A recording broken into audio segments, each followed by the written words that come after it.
St. Francis Xavier Catholic school system is welcoming some new faces for the upcoming school year. The new president at the helm is hoping to turn things around following a months-long controversy.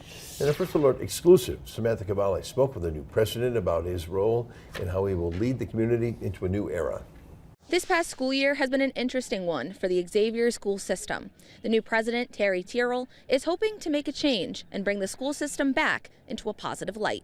Over the last 6 months, the St. Francis Xavier Catholic school system has come under fire from parents, alumni, and current staff. With new president Terry Tyrrell at the helm, he's hoping to turn things around. Unfortunately, I've dealt with different issues in my past experiences. I know that these are challenging, but then you move forward and you learn and you get better. In November, high school principal Mike Mothy had been fired after a complaint was filed against him to the Diocese of Green Bay. A month later, interim president Katie Heim resigned after pushback from the public over Mothy's firing. From an open records request in March, Action 2 News learned Mothy was having inappropriate conversations over text and email with a now former student. Appleton police found no probable cause to criminally charge him. This week, Xavier announced it hired a new high school principal, William Welch. Tyrrell is hopeful that Welch's deep understanding of the role faith plays in Catholic education will provide positive feedback following the controversy.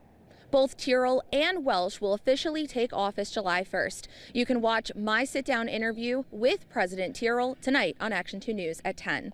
Reporting in Appleton, Samantha Cavalli, Action 2 News.